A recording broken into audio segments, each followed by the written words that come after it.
Well, earlier today,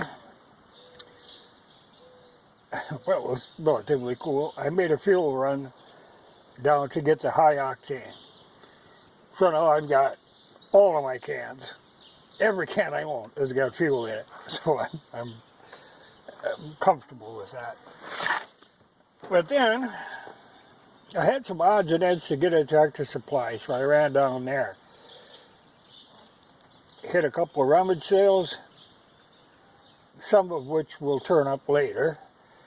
And, well, I can show you one thing I got a rummage sale right now. Right hand here. One of these little scales, which are always handy to have. And they are zeroable, Marshwell is a brand name. But the dial is in pretty good shape. That's usually the problem on these. The dial will be all rusted. This one looks pretty good. It was $10 for that, and this odd little kettle was in the box too. Well, okay, that brings me to something else. Things do. You start on one thing and you end up with something else. I want to build this grub box. And the whole thing, I have to design it around what I need to put in it. So I've been working on this kind of, my first instinct or impulse was to use enamelware. That stuff used to be like $20 for a big set, but it's not very durable. Like you can see, the enamel chips, and then they rust. And this is the good old stuff. The newer stuff is much flimsier. And they seem to have gone away from that. But like I say, you used to be able to buy this stuff relatively cheap. And I actually use it all the time, but it has a definite lifespan where all of a sudden she starts just going to pieces. So it really wasn't what you would call ideal for what I wanted to do. I wanted to make something a little more durable. So I know I'm not going to be able to find exactly what I need, so I'm kind of putting together a kit. Figuring what I need, and so I decided to go with this or take a look at this. And the only problem, I had to go into Walmart to do this because Ozark Trail is sold by Walmart, or through them. It wasn't bad cost-wise, but just the experience of going into Walmart is just a soul-sucking thing. I think I'm ruined for the rest of the day and part of tomorrow. It just takes a lot out of you. Just the people. I'm not used to being around a lot of people, and not that kind of people. That was a little disturbing. Anyway, I made it through there. But I picked up this set. And I've been looking on these online, but I wanted to actually see one and see what they look like. And the price was not bad. It was a little over $20 for this set. Now, there are certain aspects of the set that I like, that I will find useful and will earn a place in that grub box. Some will not. In the first place, the big kettle is a fairly big kettle.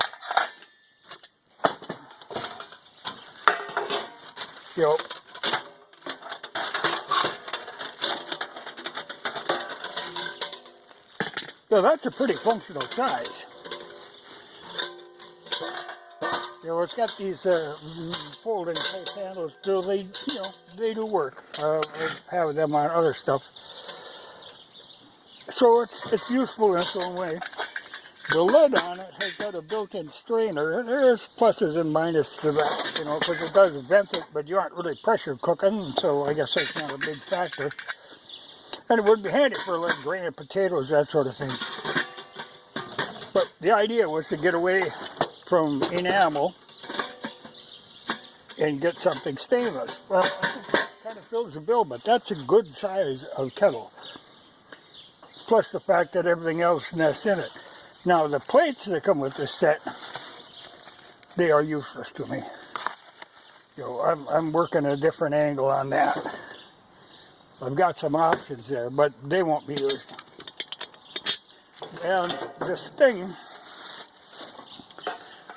that they call a frying pan has,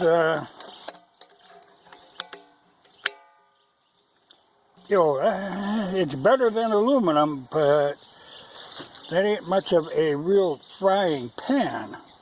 You would have a tough time cooking an egg in here. For one thing, you can see that this part is recessed, so things would slide off to the sides. I don't know, and it's pretty thin for a frying pan. And stainless doesn't really like high temperature either. It'd be useful for some things, but I don't know if I would call that a frying pan. I mean, it has its functions, but I don't know if frying is one. And this lid does not fit on there, so this is a lidless unit. Yeah.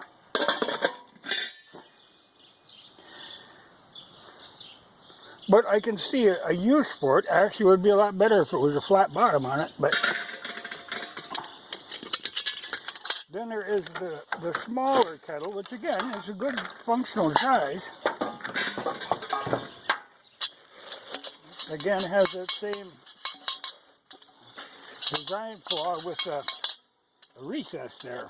I don't know the theory of that, but at least this has got a lid that fits on it.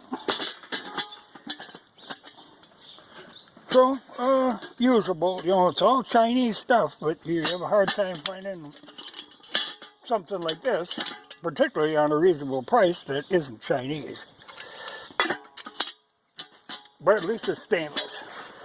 Now, it came with cups. Well, these won't be used. I guess these would be good for drinking Kool-Aid or something, but that's all. They aren't a really functional cup. And they even give you these kind of weird lids to convert them into like a sippy cup kind of thing. Well, that will go with the plate. And then you've got the space age answer to eating utensils, the spork. Well, they can go the same way with the other stuff. That'd be kind of picnicky stuff. I mean, that stuff is great for a picnic. But trying to cook a meal someplace, that's hopeless. Then I did buy separately for, I believe this was $12, coffee pot. Same Ozark Trail. Unfortunately, it does not have the bale type thing, but that's, I can work around. And it is a percolator. I'm not a big percolator fan. I tend to just throw water in. To me, the guts of the percolator takes up a lot of valuable real estate. I mean, you can put a lot of stuff in there that's being taken up with this perking device. But we'll see, I'll think about that some. They did have a bigger model. Now, I don't remember if that had the bale on it. I'll have to think about that. If it does, it might have. I was under so much stress looking in this Walmart, I wasn't thinking clearly. Now, when I think about it, it might have had a bale on the bigger one. I think that was a 12 cup. This is a 10 cup. But that would be fine, if I have to buy that one. I'll look. Means another trip to Walmart. Well, maybe look online. Maybe I can find them. But not bad, and stainless, like I say. It doesn't chip up like the enamelware does. And to replace those cups, I got 4 of these. Now, these are pretty good cups. Oddly enough, again, they have that recess. I don't know what the theory of that is. Where it's sunk down there. You know, I would think if you're going to do that, you'd almost do it the other way, but, well, and the one flaw in the design as far as I'm concerned, they could have put the handle up a little higher, made a slight taper, and then they would have nested at least a little, you know, because here again, you know, 4 of these is a lot of real estate taken up in the glove box. But they are a good company. They've got a decent size to them. So I'm kind of, and these are like $5 a piece. But I kind of committed to these as being good, usable, considering the other options. You know, this I might change my mind. You know, I might, if I can find one with a bail, because I think the same one, but not tapered square up and down. But that would work. But for the rest of the thing, you know, I'm debating. I do have those, they're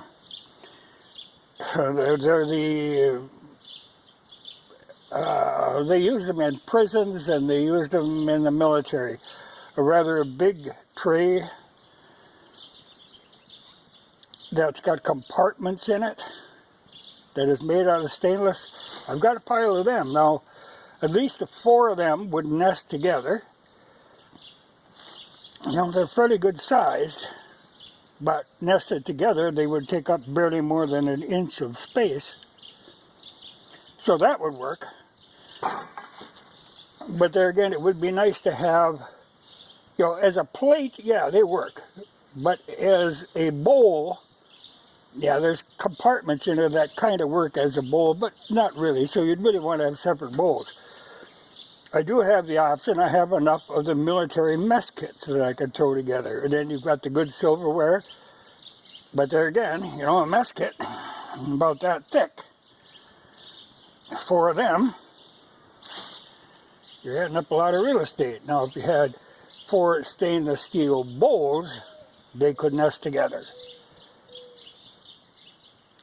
So I might end up going that way, even if I have to buy bowls out of some pet department someplace, because I have seen stainless steel bowls, not the ones that have got the tapered size, but that look like a regular bowl, but they're designed as a dog dish. But they would make a good bowl. That would work good with those institutional trays that I have. And they would nest together and not take up a lot of room. So it's an option. But these, like I say, aren't really an option. Though they would make a fine picnic set, you know. It reminds me of when they used to have ones like this that had a little cutout that your cup sat in. But they won't go in the grub box. I don't want plastic. And I really want a knife, a fork, a spoon. I don't want a fork made of plastic. But them I can get. I mean, I can either use the military ones that I have, or GSI does make pretty good looking ones, or I do have the German, the Bund surplus ones, which are excellent. I could use them. But these are the decisions I have to make. But now I'm going to have to go look at that other coffee pot. And I guess maybe someday I could whip in on a motorcycle and just bear it for the short period of time it would take me to look. Though even going through the lines in them places is horrible. You know, the people in front of me in the checkout, it was 2 big carts loaded with just garbage. You know, like $300 worth of garbage. And that was for one family, 2 big cartloads. You know, well, anyway, this is a start. You know, I'll work from here. But I think, like I say, a frying pan lacks a little something as far as a frying pan goes. As a small kettle, shallow, because egg frying would just be, and this would be really tough. You know, cast iron is the best, but man, you know, that's adding a lot of weight for a frying pan. So we'll have to mull that some more. But all of, in fact, I'll probably test out some of this equipment before I'll make the final decision on the design of the box, because this all factors into the design of the box. How to make everything fit in there and fit fairly snugly. It's a trick.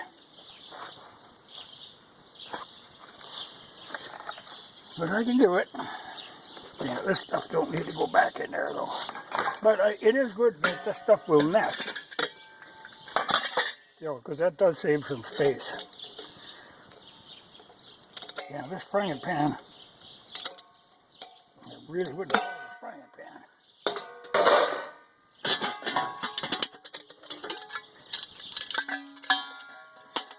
And these handles, they would be better actually. They're kind of flippy-floppy things. I mean, they work, but it would be nice if they somehow, when they went in their full out, they clicked kind of and stayed locked together. Good that this one has 2 sets of them on there, but the whole shifting this thing, if you were carrying a whole kettle full of boiling water, it should be a little risky. Though it does seem to work fine on these cups. It's just that that's a lot bigger. But that's where I stand on that. The straining thing is, a good idea in a way. Wouldn't have been necessary, you just offset it, but I think they got you. In theory, you're probably supposed to be cooking rice or noodles or macaroni or, that kind of thing that people cook on their camping adventures one time. And then they never go again, and they sell them at a rummage sale. Well, I'm going to show you what other thing I got at the rummage sale. As long as I'm thinking.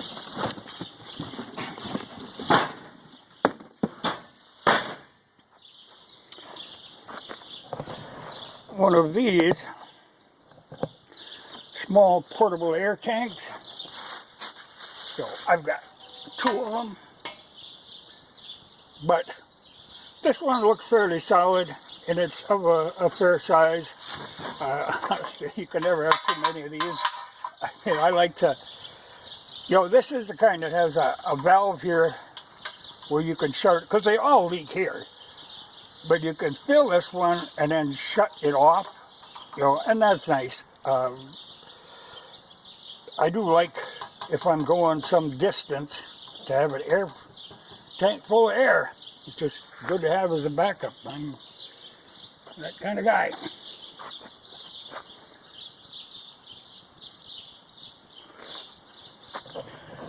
But there'll be a little exploring, a little testing of some of this equipment to see what I think of it. But we'll get it sorted out sometime. Well, I got to get it sorted out before I can make the box, or at least finalize the box. You got the wood, I got the idea, but I got to get the guts first so I know what I'm going to do.